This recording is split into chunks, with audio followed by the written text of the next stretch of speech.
ассалому алайкум шунавандаҳои гиромӣ. гуфторамонро аз силсилаи хониши адабӣ оғоз менамоем.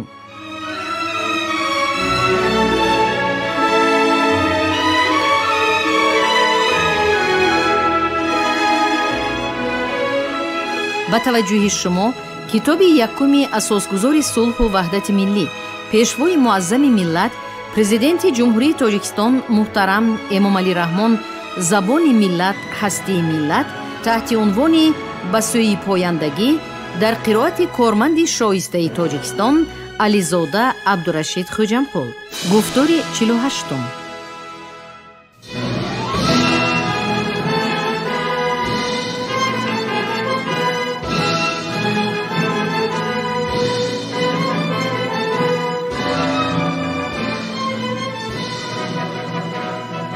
асари пешвои миллат Эмомалӣ Раҳмон забони миллат ҳастии миллат китоби арзишманди дорои хусусияти энциклопедӣ буда аз рӯи хислат, мавзӯъ, муҳтаво, равиши таҳқиқ, навгонӣ, дарбаргирии мавод, дастабандии таърихи ташаккул, сохти дастурии забони тоҷикӣ, арзёбии куллии масоили забону адабиёт, дастоварди беназир, таҳқиқоти пурарзиш ва саҳифаи тоза дар илми забоншиносии замони истиқлол маҳсуб мегардад.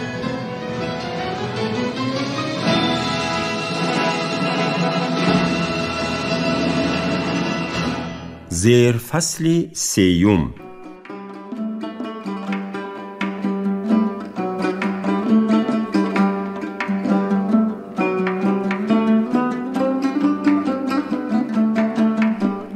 زبان مادری ما در عهد غزنویان.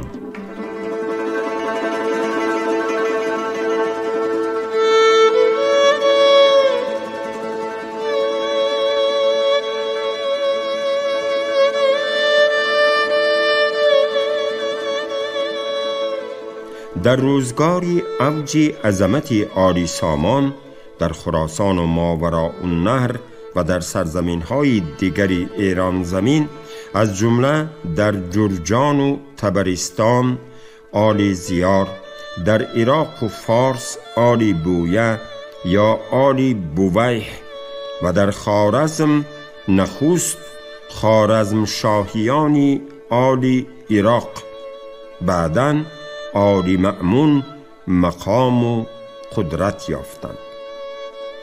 ولی در این دولت‌ها زبان عربی بیشتر رسمیت داشت و حاکمان این خاندان‌ها هرچند ایرانی اصیل بودند به اندازه سامانیان به زبان و ادب تاجیکی فارسی دری عنایت و محبت نداشتند.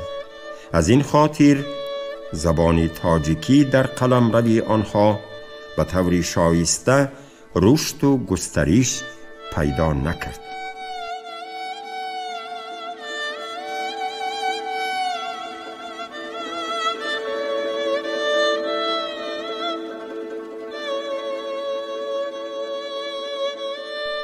دولت فرهنگ پروری سامانی بر اثر خیانت‌های داخلی برخی منصبداران ترک نژاد آنکه با سروری قبیله‌های قرخانی، بغراخان مخفیانه صلحنامه بستند از هم فرو ریخت. یعنی غلامزادگان دربار سامانی با قبیله‌های ترک قرخانی که نخست در هفت‌رود مقیمی گشته از آنجا سر برداشته بودند با هم زبان یافتند و قرخانیان را به ضبط بخارا تحریک نموده در شکست دولت سامانی آشکار و نهان از ترکان قرخانی جانبداری کردند.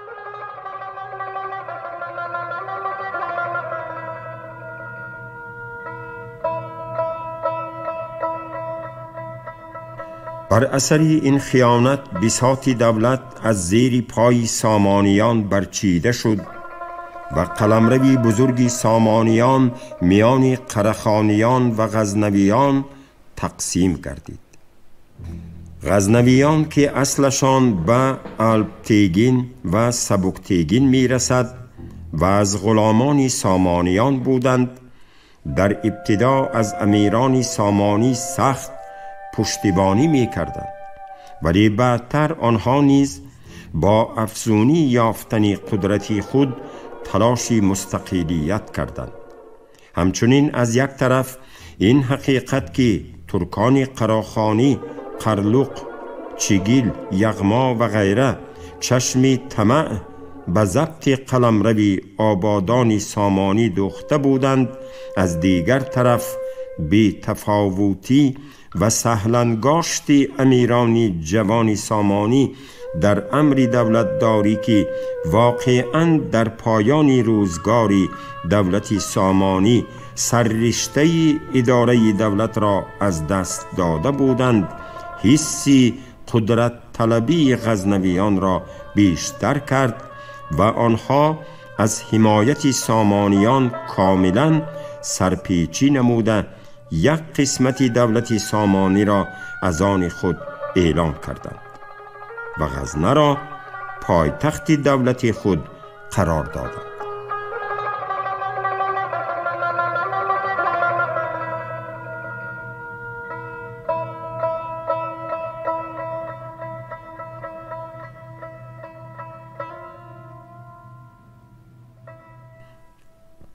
اما غزنویان برخلاف قراخانیان که نظام قبیلوی دولتداری را پیشه کردند، نظام دولتداری متمرکز را که در عهد سامانیان موجود بود ادامه دادند و مقام زبان تاجیکی را به صفت زبان دولت تحکیم بخشیدند.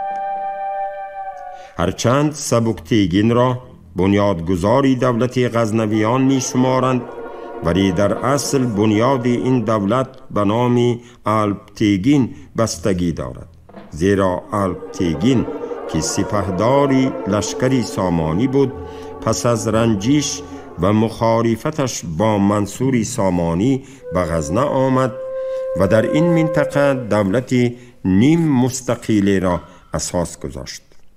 بعد از وفات الپتیگین پیشوایان غزنه به مقام او پسرش اسحاق، بعداً پسی هم 2 نفر از نزدیکان اسحاق، بلقاتیگین و پیریتیگین و نهایت دامادش سبکتیگین را انتخاب کردند و این ولایت به فرزندان او میراثی گردید.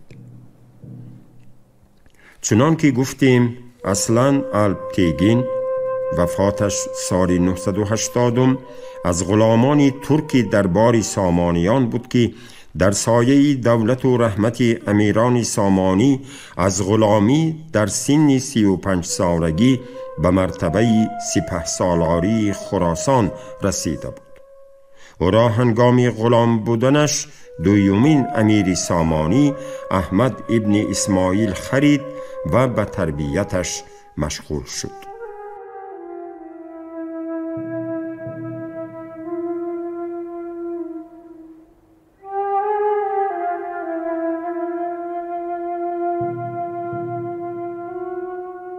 در عهد فرمانروایی نوح، الپتیگین به دریافت منصب دولتی نائل گردید. در ابتدای حکومت پسر نوح عبدالملیک سرپرستی پاسبانان دربار سامانیان به ذمه الپتیگین واگذار شد. عبدالملیک تدریجاً مقام الپتیگین را تا سپهسالاری خراسان بالا برداشت. الپتیگین به قرارگاه سپهسالار خراسان شهر نیشاپور رفت، ولی از آنجا که با وزیر سامانی ابو علی بلعمی مناسبت حسنه داشت، با او پیمان کرد که به او نامه نوشته او را پیوسته از واقعه های دربار سامانی خبردار نماید. الپتیگین همچنین از نیشاپور به امیر سامانی هدیه ها می فرستاد. روز امیر عبدالملیک به غایت مستی از اسبی که نیز از هدیه های الپتیگین بود به زمین افتاد و هلاک شد. الپتیگین که با منصور ابن نوح مخالفت داشت، شدیداً نمی‌خواست که او به جای امیر فقید عبدالملک به تخت پادشاهی نشیند و جانبداری به تخت نشستن پسر عبدالملک نصر بود. ولی بزرگان خانواده سامانی منصور را شایسته تخت دانستند. منصور بعد رسیدن به تخت سامانی الپتیگین را از منصب سپهسالاری خراسان معزول کرد و ورود او را به بخارا منع نمود. الپتیگین پس از این واقعه با 700 تن غلامان صادق خود به بلخ رفت و بلخ را تصرف نمود. پس به غزنه حمله ور شده امیر غزنه ابو علی لویک را از شهر بیرون کرده سال 962 فرمان روایی غزنه را به دست آورد و دولت غزنویان را که از نام شهر غزنه گرفته شده است پایه‌گذاری کرد.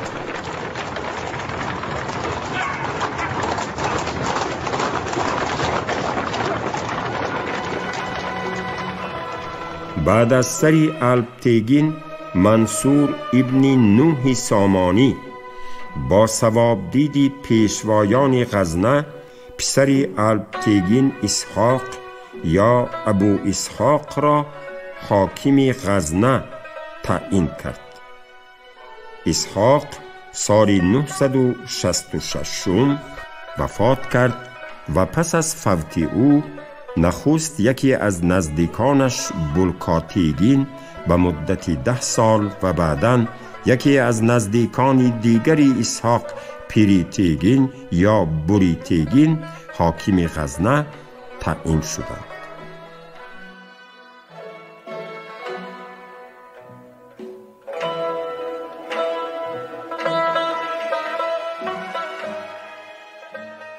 بیستم شعبان سال 366 977 لشکریان غزنه با بهانه اینکه از بی‌صلاحیتی پیریتیگین استفاده کرده سابق پادشاه غزنه لویک قریب حکومت غزنه را صاحب شده بود، بر ضد پیریتیگین آشوب برداشته او را از تخت سرنگون کردند و سبکتیگین داماد الپتیگین را به سر قدرت برداشتند.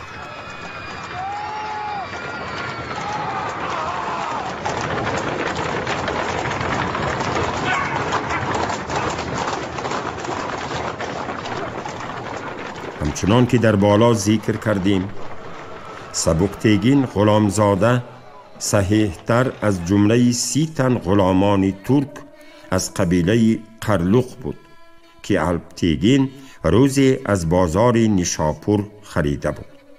از بس که سبکتیگین جوانی دلیر و شجاع و زیرک و دانا بود، محل عنایت و غمخواری خاص الپتیگین قرار گرفت و الپتیگین او را از غلامی آزاد کرده دختری خود را به زنی به او داد. ولی میگویند که آن زن بی فرزند بود. بنابراین سبکتیگین دختری رئیس زاوریستان را به زنی گرفت و از او فرزندها یافت. سلطان محمود نیز از همین زنی زاوری به دنیا آمد. از همین سبب او را محمودی زاوری یا محمودی زاوریستان هم میگویند. ناصر خسرو نیز در بیت زیرین اصالت تاجیکی سلطان محمود را تأیید کرده است. به ملک ترک چرا غرید، یاد کنید جلال و عزت محمودی زاوریستان را.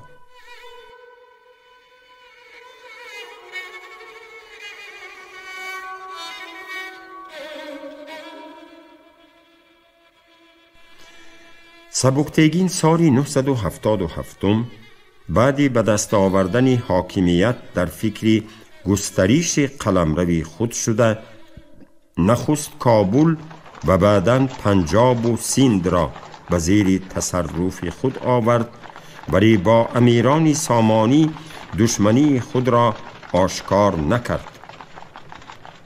برعکس در رفع آشوب و اسیان‌هایی که گاه با توطئه بعض سروران جدای خواهی عهد سامانی در هر کنج و کناری دولت پهناوری سامانیان سر می زدند، به یاری امیران سامانی می شتافت.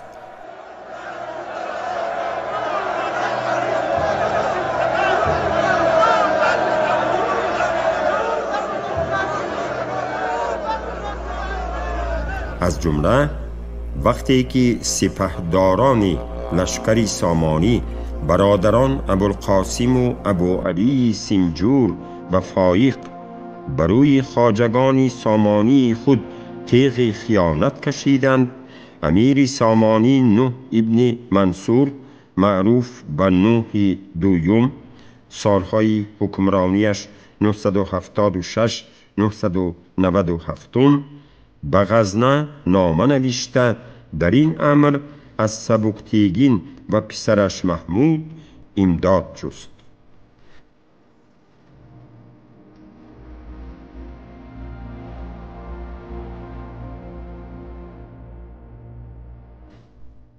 سبکتیگین و پسرش به کمک او شتافتند و همین امیر سامانی چنان که در بالا گفتیم پس از این پیروزی به محمود لقب سیف الدوله و به سبکتیگین عنوان ناصرالدین داد.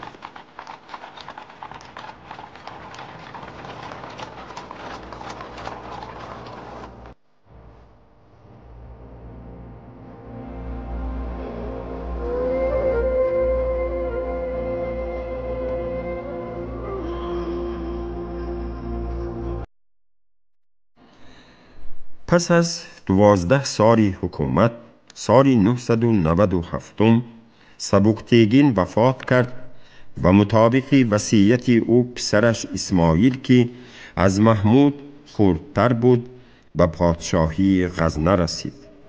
محمود در این ایام در خراسان قرار داشت. از این تصمیم پدر و به تخت غزنه نشستن اسماعیل سخت رنجید و به غزنه لشکر کشیده بعد 7 ماه پادشاهی اسماعیل را از تخت سرنگون کرد و به زندان انداخت. اسماعیل در زندان وفات کرد.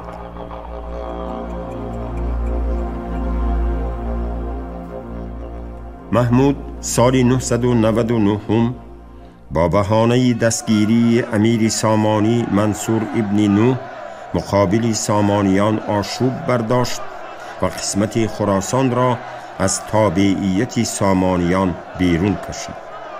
همین سال خلیفه عباسی قادر حاکمیت محمود را به رسمیت شناخت و به وی لقب یمین الدوله و امین المله داد.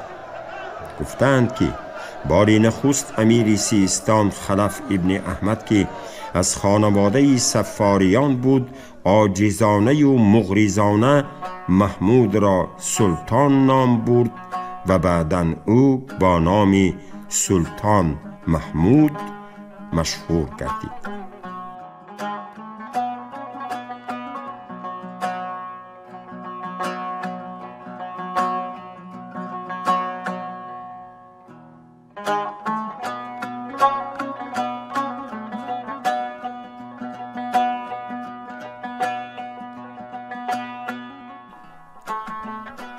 پس از تسلط کامل بر خراسان، محمود به گسترش دادن قلمرو دولت خود شروع کرد و سال 1003 نخست خاندان صفاری را شکست داده سیستان را به دست آورد. هرچند پیش از او اسماعیل سامانی دولت صفاریان را در هم شکست، ولی حکومت فرزندان آنان را در ولایت سیستان نگاه داشت. امیران بعدی سامانی نیز در این امر از او پیروی کردند، اما سلطان محمود حکومت دودمان صفاری را به کلی ریشه‌کن کرد.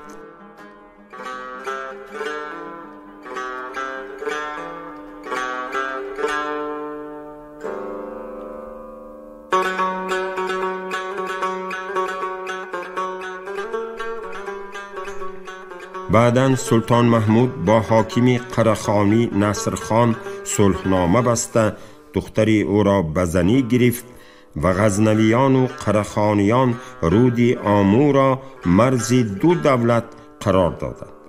اما این صلح دیر دوام نکرد. سالهای 1006 1007 حاکم قرخانی نصرخان بر ضد محمود لشکر کشید و در دشت کتری نزدیک بلخ به شکستی سخت مواجه گردید.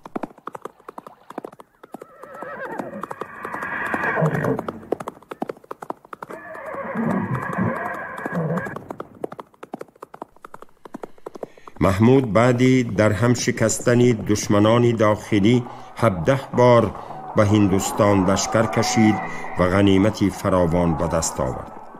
و بعداً همچنین به گرگان لشکر کشیده زیاریان را به تابعیت خود درآورد و سال 1029 شهر ری را اشغال کرده بویهیان را شکست داد.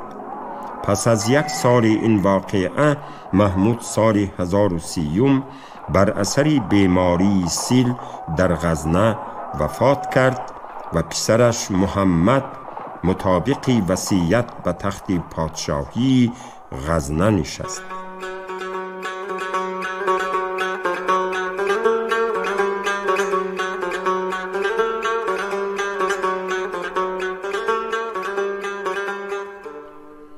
برادری محمود یوسف با همدستی یکی از نزدیکان محمود علی خویشاوند و لشکریان صادق خود که از سر قدرت آمدن محمد ناریضا بودند بعد از 7 ماه پادشاهی او را کور کرده در قلعه حبس نمودند و پسر دیگری محمود مسعود را که در ری بود به تخت غزنه فرا خواندند.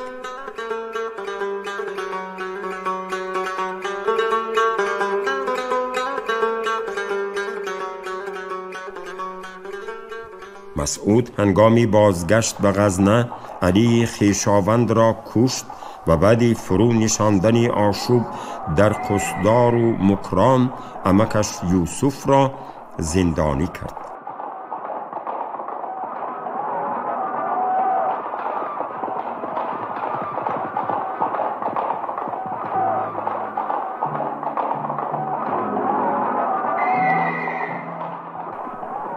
ناگفته نماند که اکثر اهل دربار و سران لشکری امیران غزنوی را تاجیکان تشکیل می دادند و امیران غزنوی در حل و فصل و رفع مشکلات بیشتر با آنان مشورت می کردند و از آنها رأی می خواستند، چنان که بیهقی می گوید. وزیر گفت اگر رای عالی یعنی سلطان مسعود بیند حاجب بیک تغدی و بونصر را خوانده آید. کسی که خداوند باشد از اهل سلاح و تازیکان یعنی تاجیکان تا در این باب سخن گفته آید و رای زده شود.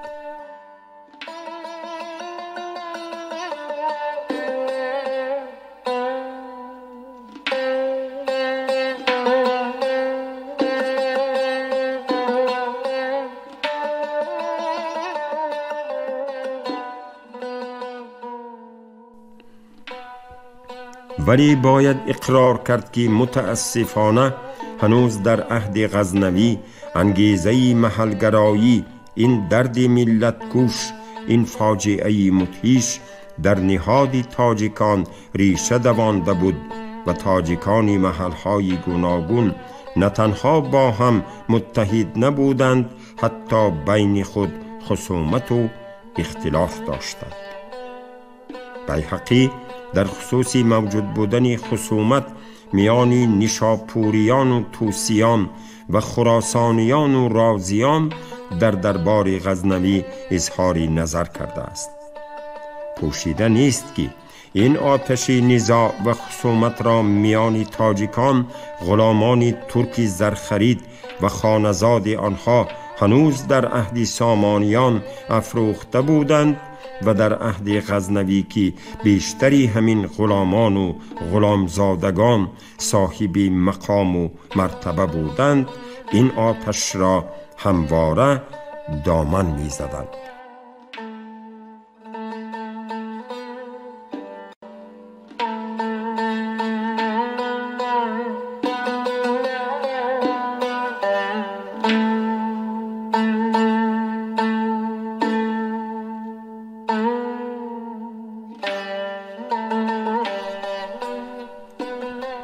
از مطالب تاریخ بیهقی همچنین عیان می گردد که محمود و فرزندانش خود را به قوم ترکان منسوب نمی دانستند و برعکس رقیبان سیاسی خود قره‌خانیان را ترک می نامیدند.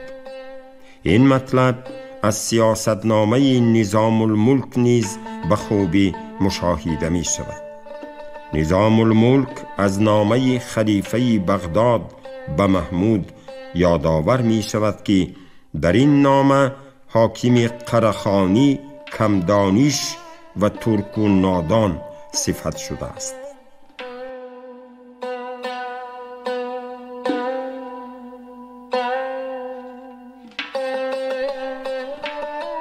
ولی در زمان مسعود پایه دولت غزنویان تا اندازه سست گردید که باعث این ضعف از یک طرف اختلاف‌های داخلی پدریان و پسریان، یعنی جانبداران محمود پدر و مسعود پسر، و از طرف دیگر دشمنان بیرونی یعنی ترکمنان سلجوقی گشتند. به این معنی که ترکمنان سلجوقی در آخرهای دولتداری سامانیان از شمال فرارود تدریجاً به اطراف شهر نیسا کوچ بسته در اینجا سکونت اختیار کرده بودند. آنها از مسعود خواهش کردند که آنان را زیر حمایه بگیرد و ولایت آنها را در فراوه و نیسا تأیید نماید. ولی مسعود برخلاف این رأی به مقابل آنان لشکر کشید و بیک تغدی را سالار لشکری خود تعیین کرد.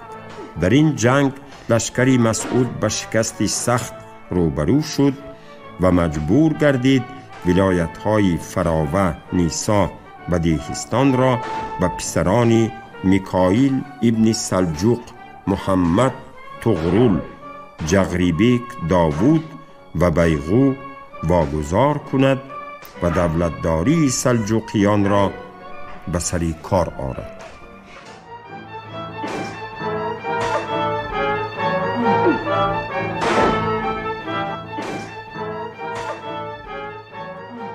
مسعود سال 1041 کشته شد و پسرش مودود به خونخواهی پدر بر ضد عمکش محمد به جنگ برخاست و سال 1042 لشکری او را شکست داده خود او را به قتل رساند و تا سال 1050 سلطنت کرد.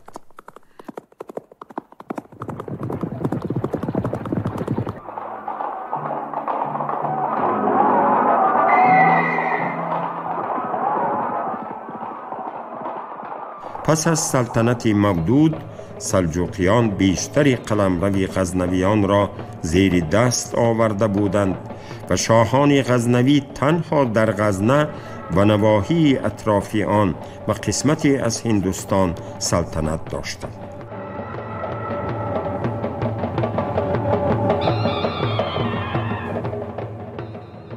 شما گفتار 48 رو از روی کتاب یکم اساسگذار صلح و وحدت ملی، پیشوای معظم ملت، پرزیدنت جمهوری تاجیکستان محترم امامعلی رحمان، زبان ملت هستی ملت، تحت عنوان به سوی پایندگی، در قرائت کارمند شایسته تاجیکستان علیزاده عبدالرشید خوجمپول شنیدید. کارگردان شیرعلی نوزلی، صدابردار نگینه خیرالله. پایان گفتار از سلسله خوانش ادبی.